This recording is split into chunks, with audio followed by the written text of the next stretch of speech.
지난주에 이어서 우리가 무엇으로 심든지 그대로 거두리라 첫 번째, 오늘 첫 번째 하고 이제 시간을 보면서 두 번째 할 수 있으면 하고요. 그러지 않으면 내주에 이어서 이렇게 하도록 하겠습니다.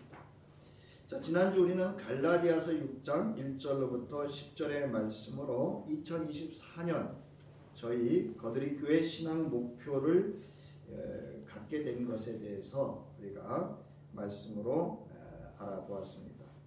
금년 한 해 본 우리 교회 주제, 즉 신앙의 목표는 생명, 거룩, 섬김으로 무슨 교회? 행복한 교회입니다. 그래서 지난주에 우리가 생명으로는 무엇을?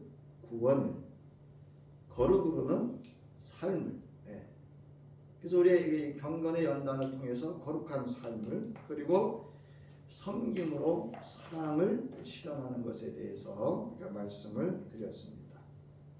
오늘은 다시금 이제 복습 반, 이제 익히기 반. 그러니까 복습은 곧 이렇게 반복을 통해서 익혀지는 겁니다. 그래서 사실은 오랫동안 이렇게 이제 신앙생활을 하신 분들에게 그 개념을 이렇게 바꿔주는 것은 이렇게 쉽지 않습니다.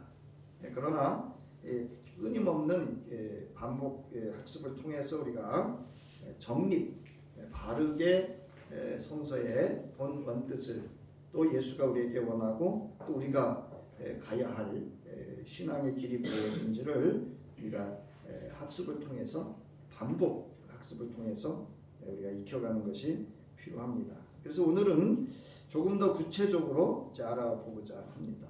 어제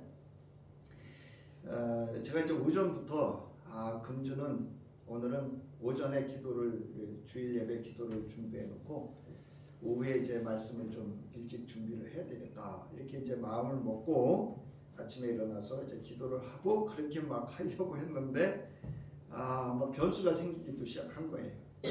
그런데 그 중에 제가 이제 이발하는 미용실이 있습니다. 저희 내가 이제 이발을 하고 있는데 수년 오래됐습니다. 그 사장 뇌께서 금년 당신들이 다니는 교회에서 권사로 네 분이 유일하게 그 교회의 권사로 임명이 되었다고, 목사님 네 분을 차를 한 잔 대접했으면 좋겠다, 이렇게 말씀을 하셨어요. 그래서 거절을 처음에 했어요, 제가.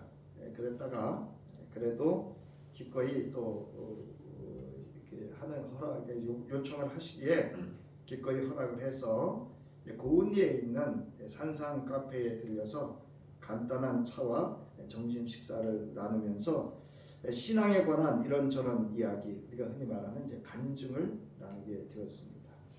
그러던 중에 제게 그 남편 권사께서 이런 물음을 하였습니다. 목사님, 목회 성공은 무엇인가요? 목사님 생각은 어떠신가요? 이렇게 물어요. 여러분, 목회 성공은 뭐가 목회 성공이죠? 아마도 이 권사님은 제게 숫자를 묻고 있는 것 같았어요. 제가 알죠. 물론 나중에 본인도 그렇게 설명을 하셨어요. 목회 성공은 교인 숫자가 이 정도는 돼야 되지 않겠습니까? 그런 이야기를 했어요. 그래서 제가 이런 이야기를 했습니다. 목회의 성공이라는 단어는 적절치 않습니다. 그 표현은 맞지 않고요. 지역에 따라서 어떤 그 목회의 성공 여부를 또 말할 수도 없다. 지역이 작은 교회, 뭐 양구 또는 시골의 교회하고 춘천과 서울의 이런 교회의 규모가 다르지 않습니까? 그래서 그런 이야기를 하시길래 제가 이렇게 대답을 했습니다. 목회자가 행복하고 교인이 행복하면 저는 그것이 목회 성공이라고 생각합니다. 여러분, 목회자가 행복하고 여러분 그 교회에 있는 성도들이 행복하면 그것이 목회의 저는 성공이라고 봅니다. 사실은 성공이라는 표현으로 이것을 표현하는 건 적절치 않지만 이제 그분이 그렇게 물었기 때문에 제가 그렇게 대답을 하였습니다. 저는 새벽 기도를 할 때 교회를 위한 기도 중에, 여러분 잘 보세요, 여기 목회자가 행복하고 교인이 행복한 교회, 그래서 나의 가정, 나의 형제와 이웃이 행복한 교회 되게 하옵소서라고 기도합니다. 우리 거드리 교회는 목회자가 행복한 교회 될 수 있기 바랍니다. 주의 성도들, 저와 여러분이 함께 행복할 수 있는 그런 교회여야 합니다. 그리고 그러므로 말미암아서, 그래서 나로 말미암아서, 교회로 말미암아서 나의 가정과 나의 형제와 이웃이 행복할 수 있어야 합니다. 이것이 궁극적으로 예수 믿는 이유이고요. 예수가 이 땅에 오셔서 십자가에 기꺼이 주신 하나님의 사랑을 이루어 주신 것은 우리로 하여금 뭐 하기 위해서요? 행복하게 하기 위함입니다. 자, 그러기 위해서 우리에게 필요한 것이 있는데요. 오늘 본문과 함께 이제 살펴가도록 할 텐데요. 자, 그러려면 즉 행복한 성도, 행복한 목회, 행복한 교회가 되려면 하나님의 말씀으로 내 마음에 뭐를 심어야 합니까? 예수의 생명을 심어야 합니다. 지난주에도 말씀드렸지만 내 안에 영어 단어가 없으면 영어로 말하는 사람 말을 들을 수 있다 없다? 네? 없습니다. 내 안에 하나님의 말씀이 없기 때문에 제가 말씀드리잖아요. 설교 시간이 중요해지고 피곤해지고 졸려지고 잠까지 이르는 그런 일들이 일어납니다. 저는 누가복음 8장 9절부터 15절에 보면 네 가지 씨 뿌리는 땅에 대해서 이야기가 나옵니다. 제가 거기 이렇게 표시해 놨는데요. 자, 하나님의 나라의 비밀을 아는 것이 너희에게는 허락되었다 이랬습니다. 저와 여러분에게는 이 하나님의 나라 비밀을 아는 것이 허락되어진 줄 믿으시기 바랍니다. 자, 그런데 여기 보세요. 다른 사람에게는 비유로 한다. 왜냐하면 그들로 보아도 보지 못하고 들어도 깨닫지 못하게 하려 함이라. 자, 이 비유는 이러하니라. 씨는 뭐라고요? 하나님의 말씀입니다. 여러분, 씨에는 뭐가 있죠? 네? 생명이 있습니다. 살아있다고요, 씨는. 자, 길가에 떨어진 것들은 말씀을 듣기는 하였으나 그 뒤에 악마가 와서 그들의 마음에서 말씀을 빼앗아 감으로 믿지 못하고 구원을 받지 못하게 되는 사람들을 비유로 말씀하셨고, 두 번째로 돌짝밭에 떨어진 것들은 들을 때에는 그 말씀을 기쁘게 받아들이지만 뭐가 없어요? 뿌리가 없으므로 잠시 동안 믿다가 시련의 때가 오면 떨어져 나가는 사람들을 의미합니다. 자, 세 번째로 가시덤불에 떨어진 것들은 말씀은 듣습니다. 살아가는 동안에 근심과 재물과 인생의 향락에 사로잡혀서 열매를 맺는 데에 이르지 못하는 사람들입니다. 뭐죠? 쭉정이. 그 열매 이렇게 형태는 있는데 그 안에 뭐가 없어요? 생명이 없는 거예요. 자, 그 다음에 네 번째, 좋은 땅에 있다는 것은 착하고 좋은 마음으로 말씀을 듣고 뭐한 사람들이에요? 지키어 어떻게? 인내로 결신하는 자다. 여러분, 우리는 하나님의 말씀이 우리 마음에 씨로 떨어지면 나는 그것을 농사 짓는 뭐가 되어야 돼요? 농사꾼, 예수의 일꾼이 되어야 합니다. 우리는 이것을 수고하지 않아요. 인내하지 않아요. 그러면 뭐가 없어요? 열매 없습니다. 누가는 하나님의 말씀이 그 사람의 마음에 저장된다라고 여겼습니다. 예수께서도 사람의 마음은 말씀의 씨가 뿌려지는 땅으로 이렇게 비유하여 말씀하셨습니다. 이거는 예수님의 말씀과 누가의 그 관점, 신학적인 관점만이 아니라 사실은 창세기서부터 요한계시록에 이르기까지 하나님의 말씀은 받아서 어디다 새긴다 그랬어요? 네? 마음에 새겨야 된다. 자, 길가에 떨어진 씨 12절에 말씀과 무관한 이와 육신에 속한 삶을 사느니. 누가는 마귀가 사람의 마음으로부터 말씀을 빼앗아 간다고 묘사하고 있습니다. 이들은 말씀은 들었지만 마귀의 방해로 인하여 믿어 구원에 이르지 못하는 사람들이 있다는 겁니다. 유대 문헌에서 새들은 종종 사단과 동일시되곤 합니다. 마태복음에서는 뭐가 집어왔다 그래? 씨를? 네? 새가 이렇게 집어갔다는 거죠. 네, 그래서 이 새는 사탄을 유대 문헌에서 상징하고 있다라는 겁니다. 자, 마귀는 하나님의 나라가 이 땅에 임하는 것을 막고 세상의 자녀로 하여금 하나님의 자녀가 되는 것을 어떻게 하는 존재예요? 방해하고 해방하는 존재로 마태복음 16장 23절에서 증언을 하고 있습니다. 자, 저와 여러분은 여기에 속하지 않기 때문에 뭐 그렇게 중요하지 않습니다. 그러나 이런 사람들을 우리가 구원해야 되는 말씀 사역, 복음을 전해야 되는 사명이 있다고 하는 것도 우리가 또한 이 말씀과 함께 직시하고 있어야 되는 것은 사실입니다. 자, 그 다음에 돌짝밭, 밥이라고 우리는 번역했는데요. 돌짝밭에 떨어진 씨는 말씀을 귀로만 듣느니 입으로만 말하는 입니다. 이들은 말씀은 들었지만 뿌리가 없어 신심이 없어요. 깊은 신심이 없어요. 그 말씀을 그 씨앗을 이렇게 붙들어서 그 씨앗이 자라서 생명의 싹을 움을 틔워서 자랄 수 있는 그런 뿌리가 없는 겁니다. 잠깐 믿다가 시험을 받을 때에 배반하는 자라고 예수께서 말씀하셨습니다. 이들은 처음 말씀에 대하여 믿음으로는 반응합니다. 그럴 때는 막 아멘 아멘 이렇게 하죠. 그러나 씨가 돌짝밭 위에 떨어졌다는 것은 말씀을 받아들이나 시험에 직면하여 그 믿음에서 떨어져 나가는 자들을 말합니다. 이러한 이들을 예수는 뭐라고 했냐면 배반자다 이렇게 말합니다. 이러한 이들은 말씀을 귀로만 듣고 마음으로 받아 그 마음에 새기지 않는 이로써 여전히 자아 중심적이고 기복적인 신앙생활을 할 수 있습니다. 기복적이라고 하는 건 뭐냐면요, 아주 쉽게 말씀드릴게요. 하나님이 원하시는 것을 원하는 게 아니고 내가 원하는 것만 원하면 그게 기복적인 신앙입니다. 그러나 무엇이 자신에게 거스르거나 불편하거나 자기 심사가 뒤틀리거나 하면 쉽게 신앙생활을 접기도 합니다. 배반하는 거예요, 여러분.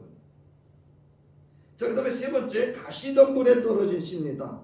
세상의 염려와 재물과 향락에 기울어져 있느니라. 여기 기울어져 있다라고 하는 것은 이제 원고에는 있습니다만 이렇게 질식했다 이런 뜻이에요. 질식. 여러분 질식이 뭔지 아시죠? 이렇게 뭐를 이렇게 확 덮어가지고 숨을 못 쉬게 이렇게. 그러니까 세상의 근심 염려와 재물과 향락에 이렇게 확 눌려가지고 숨을 못 쉬는 거예요. 말씀으로. 이러한 이들은 말씀을 듣고 믿음으로 반응하며 말씀을 읽고 생각하며 이렇게 살아야지, 이렇게 살면 안 되지, 잘 믿어봐야지 하면서도 살아가는 동안 세상의 근심과 재물과 향락에 사로잡혀 세상과 세상 방식이 우선되어지는 이들을 말하고 있습니다. 그 다음 되죠. 자, 그 다음 여기 단어들은 여러분들이 좀 참조하시면 돼요. 그래서 여기 보면 이렇게 나오죠. 염려는 뭐냐? 성장을 가로막는 억압적인 생각이에요. 그러니까 우리 안에 뿌려진 하나님의 생명의 말씀이 자랄 수 있도록 해줘야 되잖아요. 근데 어떻게 한다고요? 생각으로 그거를 이렇게 덮는 거예요. 누르는 거예요. 자, 그 다음에 재리라고 하는 건 뭐냐면 풍요예요. 풍요. 그래서 예수님이 말씀하시잖아요. 부자는 천국 가기가 쉽다 어렵다. 여러분 쉽다 어렵다 얘기지 안 된다는 얘기 아니에요. 자, 보세요. 그래서 부유함도 영적 성장을 가로막는 요인으로 간주하고 있다라고 하는 겁니다. 그 다음 향락은요, 쾌락입니다. 여기서는 만능적인 쾌락을 뜻합니다. 여러분 예수 잘 믿다가 이 쾌락에 넘어진 이들이 많습니다. 이 쾌락은 꼭 뭐 술 마시고 이거가 아니 취미생활에 빠져 낚시 갔다가 등산하다가 여기 기운이 막혀라고 하는 것은 나오죠. 질식시키다, 숨 막히게 하다 라는 뜻이에요. 따라서 가시떨기에 떨어진 씨는 삶 속에서 온갖 염려와 풍요로움과 쾌락으로 인하여 질식되어 결국은 온전히 결실하지 못한다는 것입니다. 아마도 우리의 신앙 대부분이 여기에 머물러 방황하고 있는 것은 아니죠. 이들은 열매가 제대로 있지 못하는 사람들, 뭐라고요? 쭉정이. 이들은 말씀을 빼앗기지도 않고 시험을 받아도 배반하지 않지만 온전한 결실을 맺지 못하는 자들입니다. 뭐 여기 농사 지시고 농사 지어 붓기 때문에 쭉종이가 뭔지는 금방 압니다. 주님이 원하시는 신앙은 쭉종입니까? 알곡입니까? 자, 좋은 땅, 말씀을 속히 받고 순응하는 이들입니다. 순응이라고 하는 것은요, 그 말씀을 자기의 모든 존재와 상황에 그대로 받아들여서 적용해서 행동으로 하는 사람을 순응하다 이렇게 말합니다. 자, 2절을 직역을 하면 이렇습니다. 그리고 좋은 땅에 있는 것은 이 사람들은 좁고 착한 마음으로 말씀을 듣고서 지키는 자들이다. 그리고 그들은 인내로 열매를 맺는다. 뭐로 열매를 맺어요? 인내로 열매를 맺습니다. 땅이 마음과 동일시되고 있으며 좋은 땅은 착하고 좋은 마음을 뜻합니다. 마태는 말씀을 듣고 깨닫는 자를 열매 맺는 자로 보고 있는데 누가는 깨달음 대신에 말씀을 듣고 지키는 것을 강조하고 있습니다. 여러분, 깨달았다는 건 뭔지 아세요? 아하, 거길로 끝나는 게 아니에요, 사실은. 여러분, 도를 깨달은 사람들은 어떻게 하던가요? 우리가 한 예를 들면 부처가 도를 깨달았잖아요. 제가 이제 우연찮게 인도 역사 그리고 문화에 대해서 이렇게 강의를 듣다가 그 인도의 그 힌두교에 저항했던 이가 부처더라고요. 그러니까 그 힌두교의 그 뭐죠? 카스트 제도, 인간 차별 제도서부터 이런 제도에 대해서 대응, 그것에 저항했던, 그래서 새로운 종교로 그들의 의식과 문화와 문명을 바꾸려고 했던 이가 바로 도를 깨달았던 부처의 영향이 있었다라고 하는 겁니다.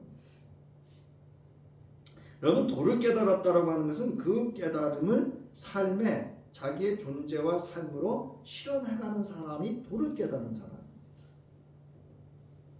여기서 착한이라고 하는 것은 도덕적인 우월성을 지닌 덕스러운이라는 의미를 지니고 있어요. 우리는 세상 사람의 그 덕목보다도 더 높은 덕목을 갖출 수 있어야 합니다. 믿으시기 바랍니다. 우리는 세상의 덕목으로 세상에서 사는 이들이 아니에요. 우리는 하나님 나라의 덕목으로 세상에서 살아야 합니다. 자, 그 다음에 조언이라고 하는 것은 관대한, 선하고 정직한, 뭐에 정직한 거냐면 말씀 앞에 정직해야 돼요. 말씀 앞에.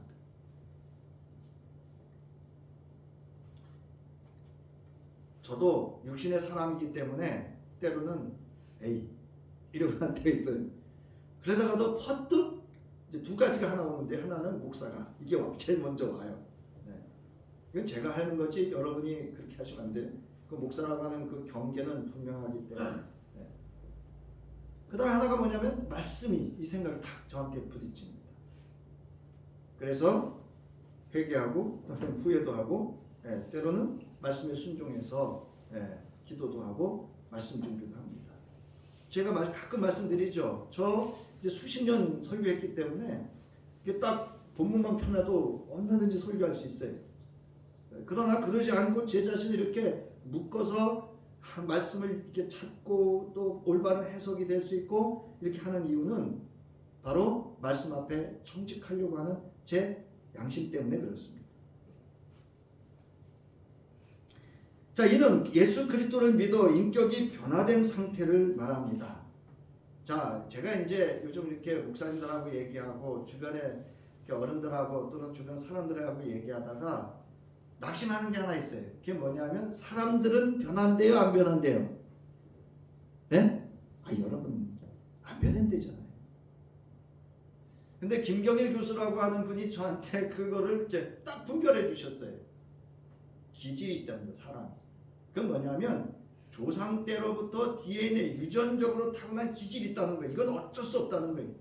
그죠? 성격이 외성적인 사람, 급한 사람, 또 내성적인 사람, 온화한 사람, 이렇게 그 기질은 어쩔 수 없다. 이건 안 변한다는 거예요. 그런데 변하는 게 있답니다. 그게 뭐냐면 우리가 말하는 성품, 인격은 변할 수 있다는 거예요. 그래서 우리가 뭐 하죠? 학교도 다니고 공부도 하고 사람도 만나고 어디 세미나, 이게 다 뭐를 바꾸는 거냐면 기질을 바꾸는 게 아니고 성품을 바꾸는 거예요. 그래서 예수님도 여러분 예수님 성격이 보통 성격 아닙니다, 여러분. 예수님 성격은 저보다도 더 하시면 더 하셨지 덜 하시지 않을 거예요. 여러분 성전에 들어가셔서 어떻게 하셨죠? 네? 뒤집어 엎잖아요. 그 뒤집어 엎었다고요. 그러신가 하면요 유대인들 서기관과 바리새인들 보고 뭐라고 욕했죠? 여러분 세상에서 가장 심한 욕이 뭐죠? 이 저주받을 인간들아 이러죠. 그러나 그분이 우리의 구세주가 되고 우리의 하나님이고 우리의 그리스도가 되시면 무엇 때문이에요? 그 성품 때문입니다. 그 성품으로 인해서 예수님도 이렇게 기도하시잖아요. 내 뜻대로 마옵시고 나는 그거 내 기질상 십자가 질 수 없습니다. 그러나 누구의 뜻이? 하나님의 뜻이기 때문에 내가 그 성품, 인격으로 그거를 받아들이시는 거예요. 그래서 우리는 내 기질이 어떤지를 여러분 다 아시잖아요. 나는 성격이 이래. 나는 뭐 이게 기질이에요. 그러나 그거를 통제하고 절제하고 인내할 수 있고 다스릴 수 있는 게 뭐라고요? 성품입니다. 그게 잘 갖추어진 사람을 우리가 무슨 사람이라고 하냐면 인격적인 사람이다 이렇게 말합니다. 오늘날 한국교회가 왜 저들의 비웃음과 조롱과 무능력함으로 이렇게 전락하고 있는가 하면 우리 예수 그리스도 믿는 이들이 뭐가 변하지 않냐면요 성품의 변화가 예수를 닮고 있지 않기 때문입니다. 저도 동의합니다. 제 자신에게. 자, 그러나 듣는 말씀을 온전히 받아서 지켜 행하며 인내를 가지고 그러한 자는 즉 이 좋은 땅에 떨어진 자들은 즉 착하고 좋은 마음을 가진 자들은 그것을 지켜서 행하며 인내를 가지고 한번 붙잡은 진리는 결코 뭐하지 않는다고요? 예? 놓치지 않습니다. 우리는 수없이 놓칩니다. 남편이 좀 거스리거나 아내가 좀 거스리거나 앞에 가는 차가 좀 거스리거나 예? 자녀가 좀 거스리면 어떡합니까? 뭐가 작동돼요? 기질이 확 나오죠. 이분이 이제 사회적으로는 참 훌륭한 분이에요. 밖에서는 아주 우리가 세상 말로 성공하고 아주 인격적인데 집에만 들어오면 폭군이야.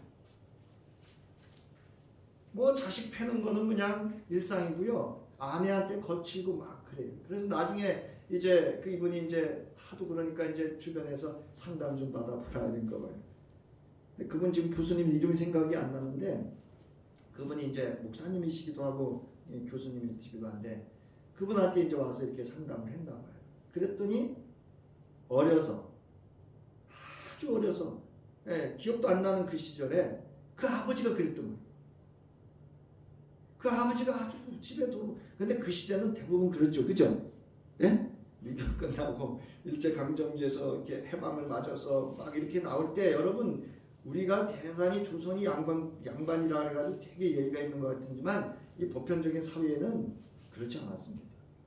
그냥 거칠고 술 마시고 그냥 그런 그 폭군 아버지 밑에서 당했던 그 깊은 상처가 그렇게 작동을 하고 있었던 거예요. 그래서 이제 그것을 아이들에게 자신의 과거의 경험들을 다 이야기하고 아이들에게 정말 미안하다. 아버지가 이런 상처 속에서 너희들에게 상처를 입혀서 미안하다. 그래서 이제 부자가 부둥켜 안고 울고 화해를 했다. 이런 얘기를 들었습니다. 여러분 제가 무슨 말씀을 드리려고 하냐면 우리 말씀을 붙잡으셔야 됩니다. 말씀 놓치시면 안 됩니다. 믿습니까? 네. 제 아내가 제가 설교를 잘해서 제 설교 또 들으라고 하는 거 아니에요. 사실은. 여러분 이 시간 들으면 원고와 함께 보기 때문에 다 아는 것 같아요.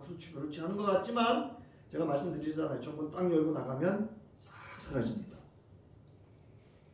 저도 제 설교 한번 듣습니다. 그래야 이제 늘 말씀드리지만 그 외에도 매주 3-4편에서 5편 적으면 2편 아니면 그 다음에 상담이라든가 여러 상황들에 대해서 말씀도 듣고 저도 치유받고 공부하고 이렇게 합니다. 뭐 붙잡고? 뭐 안 놓치려고요? 따라하시 바랍니다. 말씀.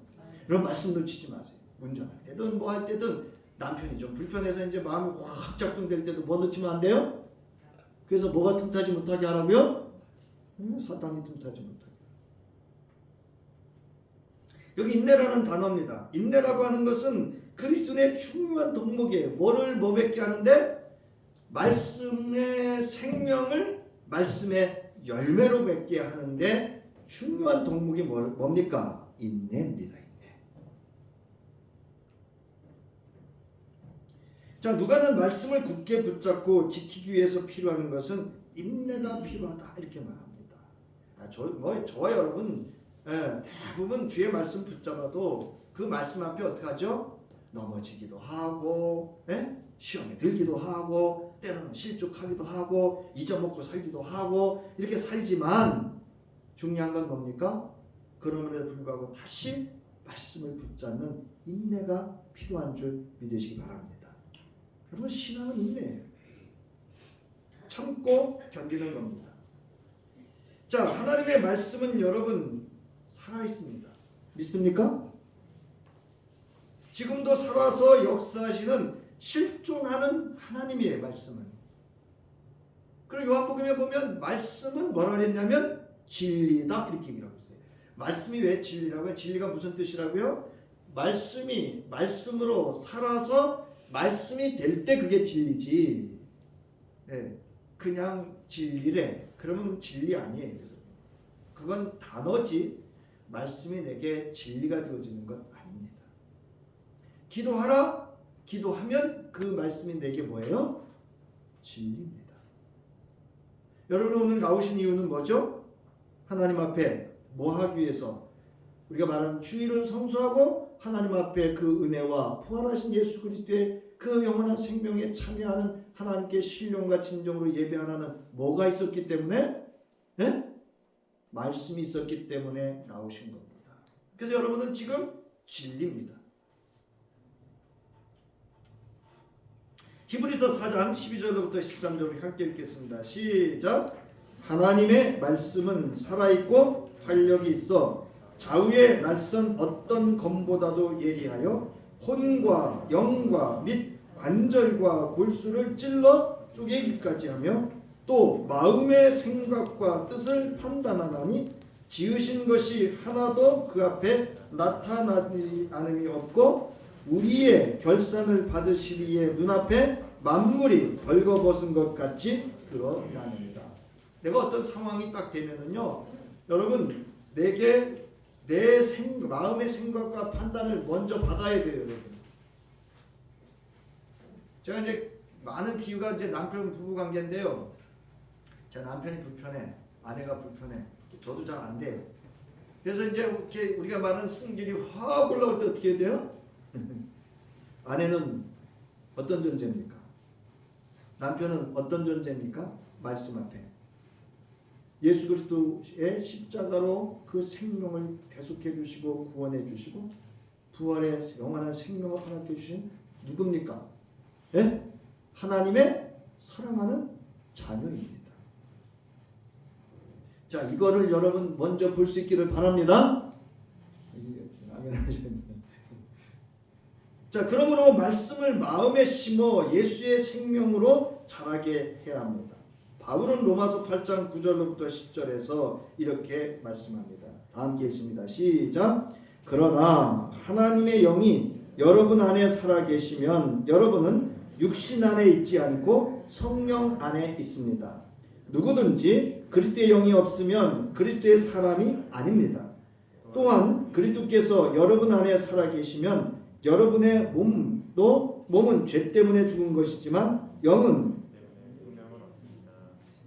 뭐죠? 뭐 때문에 생명을 얻죠?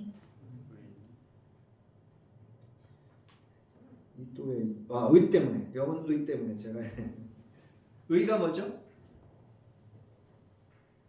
여러분 의도 진리예요. 즉 의라고 하는 건 뭐냐면 하나님의 말씀을 살아서 그 말씀대로 서 있는 상태가 의입니다. 자, 여기 보세요. 하나님의 영이 여러분의 안에 살아계시면 여러분은 육신 안에 있지 않고 어디 있다고요? 성령 안에 있습니다. 근데 우리는 어디 안에 있죠? 육신 안에 있습니다. 앞서 말씀드렸던 그 가시덤불에 뿌려진 씨와 같습니다. 씨가 던져진 하나님의 말씀의 씨가 가시덤불에 던져진 것 같은 가시덤불과 같은 우리의 존재를 알 수 있습니다. 자, 그리고 누구든지 그리스도의 영이 없으면 그리스도의 사람이 아니다. 자, 이처럼 말씀이 육신이 되어 우리 한가운데 우리의 생명을 구원하러 오신 예수가 그 마음에 말씀으로 존재하지 않는다면 그는 예수를 주시라 할 수 없습니다. 여러분, 내 안에 성령이 계시면 딱 간단해요. 확증할 수 있는 게 뭐냐면 내가 예수를 뭐로 고백할 수 있을 때 그리스도 또는 주라고 고백하는 것은 내가 하는 거 아닌 줄 믿으시기 바랍니다. 내 안에 주의 영, 성령이 있을 때 할 수 있는 그런 고백이기도 하고 선언이기도 합니다. 예수를 그리스도, 즉 주라고 하는 이는 그 안에 말씀으로 존재하시는 예수의 생명이 있는 신자입니다. 신자는 지속적으로 예수 그리스도의 말씀을 들음으로 그 마음에 예수 그리스도의 생명을 심어야 합니다. 그 생명이 생명을 낳을 수 있는 능력이 되기 때문입니다. 무슨 이야기인가 하면 내가 수년을 예수 믿었어요. 그런데 아직도 내 성품이 안 변해. 내 안에 뭐가 없어요? 네? 예수를 아는 생명의 말씀이 내 안에서 생명력으로 작동하지 않고 있기 때문에 그렇습니다. 그래서 여러분 2024년 한 해는 하나님 말씀을 아는 일에 힘쓸 수 있기를 바랍니다. 주무셔도 돼요. 성서 있다가 TV보다 조는 것보다 자는 것보다 낫잖아요. 로마서 10장 16절부터 17절에 보면 그러나 모든 사람이 다 복음에 순종하는 것은 아닙니다. 이사야는 주님 우리가 전하는 소식을 누가 믿었습니까? 하고 말하였습니다. 우리 함께 읽습니다. 시작. 그러므로 믿음은 들음에서 생기고 들음은 그리스도를 전하는 말씀에서 비롯됩니다. 여러분 말씀이 없는데 어떻게 신앙이 성장하고 성숙하고 그 성품에 변화가 있겠어요? 여러분 내가 노력한다고 내 성격 안 변합니다. 내 안에 뭐가 자꾸 들어와야 돼요. 좋은 게 들어와야 돼요. 제가 왜 상담에 대한 세미나를 계속 듣는지 아세요? 그 제가 치유돼요. 그게 자꾸 내 안에 들어오다 나면 제가 어느덧 치유받고요. 어느 때는 그 세미나 듣다가 서재에서 울고요. 제가 치유되는 거예요. 네, 제가 왜 다른 목사님들의 말씀을 하나님의 말씀을 듣는지 아세요? 그 말씀을 듣다가 제가 그 말씀에 치유되고 제 성품이 변화되어 가는 거예요. 여러분 내 안에 말씀이 있고 그 말씀에 순종하여 지켜 행함으로 인내로 열매가 되어지면 내게 놀라운 말씀의 변화가 있는 줄 믿으시기 바랍니다. 여기 원고에 넣었습니다만 제가 아침에 이제 이 말씀하고 오늘은 마치겠습니다. 아침에 말씀을 이렇게 쭉 묵상하면서 놀라운 걸 발견했어요. 그 뭐냐면 이제 그 베드로가 예수님이 십자가에 달리실 때 예수님이 뭐라 그랬어요? 너는 나를 타고 있을 때 3번 부인할 거다. 거기 뭐라고 이렇게 되냐면 베드로가 뭐라고 그러냐면 말씀이 생각나서 밖에 나가서 심히 뭐 했더라? 통곡했다. 뭐가 생각나서? 말씀이 생각나서. 그리고 엠마오 도상에 가는 그 부활하신 예수와 동행했던 제자들이 뭐 할 때? 네?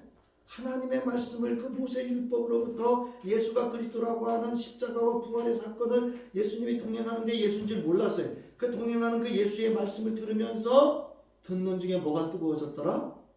네? 머리가 뜨거워진 게 아니고 가슴이 뜨거워 불붙듯하지 않았느냐.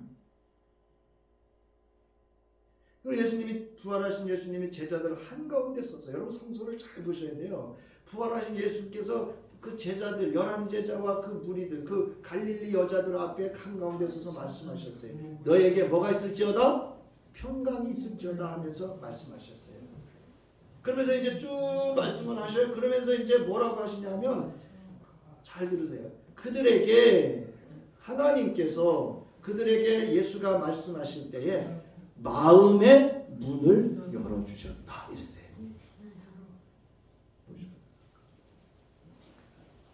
여러분 하나님의 말씀이 나의 문을 열면 그 열려진 문에 누가? 예수 그리스도의 평안이 예수 그리스도의 그 생명의 말씀이 역사하는 줄 여러분 믿으시기 바랍니다.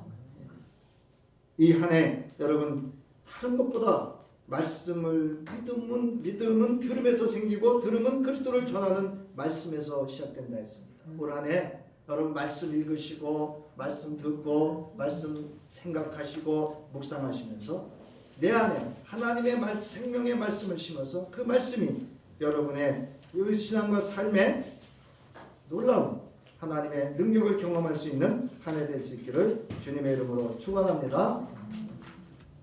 이제는 말씀이 육신이 되어 우리 한가운데 거하셔서 십자가에 죽으시고 장사된 지 사흘 만에 부활하사 우리에게 영원한 생명이 되어주신 우리 주 예수 그리스도의 구속의 은혜와 말씀하셨기에 독생자 예수를 이 땅에 보내주셔서 하나님의 그 긍휼과 자비하심으로 우리를 구원해 주신 하나님의 무한하신 자비로우심과 이제 이 한 해 하나님의 말씀으로 내 안에 예수의 생명을 심기를 결단하며 말씀 읽고 듣고 묵상하고 실현해가며 인내함으로 지켜 열매를 맺기를 결단하는 저희 위에 성령의 역사와 감동 감화 인도하심이 이제로부터 영원히 함께하기를 간절히 축원하옵나이다. 아멘.